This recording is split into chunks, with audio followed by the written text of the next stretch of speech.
ఎప్పుడెప్పుడా ఎదురు చూస్తున్న 4G వైఫై సేవలు నగరంలోకి అందుబాటులోకి వచ్చాయి. పైలట్ ప్రాజెక్టులో భాగంగా సైబరాబాద్ పరిధిలో ప్రారంభమైన ఈ సేవలు మరికొన్ని రోజుల్లో నగరం అంతటా విస్తరించనున్నాయి.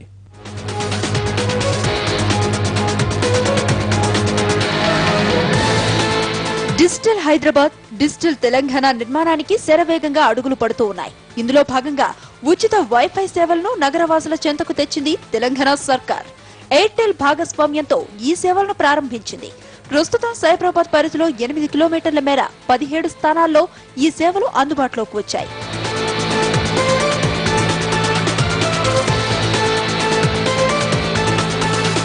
మూడు నెలల పైలట్ ప్రాజెక్టు కింద ప్రస్తుతం ప్రతి వినియోగదారుకు రోజుకు 750 MB వరకు డేటా బ్రౌజింగ్ తో పాటు డౌన్లోడ్ చేసుకునే సదుపాయాన్ని కల్పించారు. 42 Mbps స్పీడ్ తో ఈ వైఫై సేవలు అందుతాయి.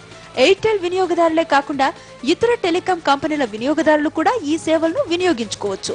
ప్రస్తుతం హైటెక్ City, Cyber Gateway, Madhapur PS junction, Lemon Tree junction, Kondapur, CII, silicon junction, Kothaguda వంటి ఏరియాల్లో ఈ సేవలు అందుబాటులోకి వచ్చాయి. 4 నెలల్లో ఈ సేవలను నగరమంతా విస్తరింపచేయనున్నారు. స్మార్ట్ ఫోన్, ల్యాప్టాప్, ట్యాబ్ ఉంటే చాలు. మొబైల్ డేటా నెట్వర్క్ లేకున్నా వైఫై కనెక్టివిటీ ద్వారా ఇంటర్నెట్ ను బ్రౌజింగ్ చేసేందుకు వీలు కలుగుతోంది. వైఫై ను ఒకవేళ ఉచితంగా ఇస్తే దాన్ని కేవలం సమాచారం వరకు మాత్రమే పరిమితం చేయాలని, వీడియో, ఆడియో స్ట్రీమింగ్, డౌన్లోడ్ ను క్రమబద్ధీకరించాలని భావిస్తున్నారు. వైఫై కింద ఎలాంటి సర్వీసులను అందించాలి, అసాంఘిక వెబ్సైట్లను నిరోధించడం వంటి విషయాలను పరిగణలోకి తీసుకున్నారు.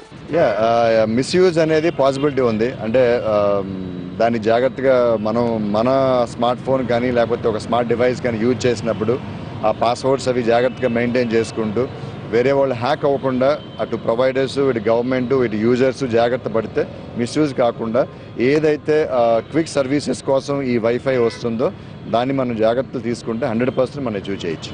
వైఫై సౌకర్యాన్ని వినియోగించుకోవాలనుకున్న వారు మొబైల్ నెంబర్, ఈమెయిల్ ఐడితో రిజిస్ట్రేషన్ చేసుకోవాలి. ఆ వెంటనే మొబైల్ కు 1 టైం పాస్వర్డ్ వస్తుంది. దీంతో లాగిన్ అయి వైఫై సౌకర్యాన్ని వినియోగించుకోవచ్చు. అయితే ఖచ్చితమైన IMEI నెంబర్లున్న మొబైల్స్, ట్యాబ్స్, ల్యాప్టాప్స్ కు మాత్రమే ఈ సౌకర్యం ఉంటుంది.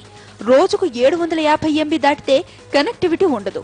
మరో సిమ్ కార్డు వేసిన IMEI నెంబర్ అప్పటికే నమోదై ఉండటంతో లాగిన్ అయ్యే అవకాశం ఉండదు. సర్వర్లపై భారం పెరిగి వైఫై సౌకర్యం కుప్పకూలిపోకుండా ఈ పరిమితులను విధించారు. నగరంలో సెల్ టవర్ల మాదిరిగానే వైఫై టవర్లను ఏర్పాటు చేస్తున్నారు. టవర్ల ద్వారా విడుదలయ్యే సిగ్నల్లను అందుకునేలా రూటర్లను అమర్చుతారు.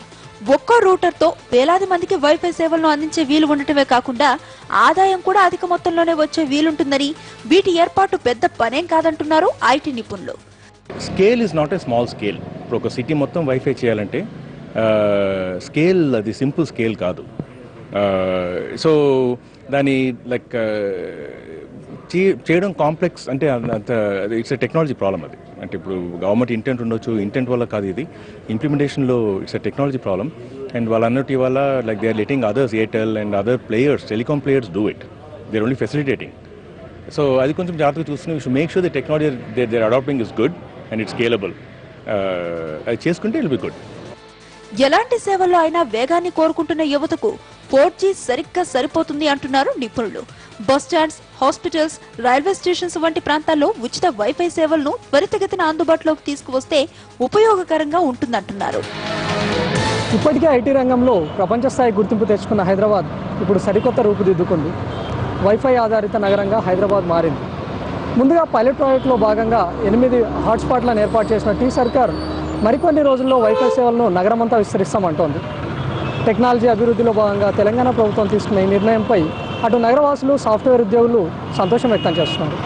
కెమెరామెన్ శ్రీనివాస్ గౌడ్తో రవికుమార్, NTV, హైదరాబాద్. ఇవి ఇప్పటివరకు ఉన్న అప్డేట్స్. తర్వాత BLH ప్రసారం. Keep watching.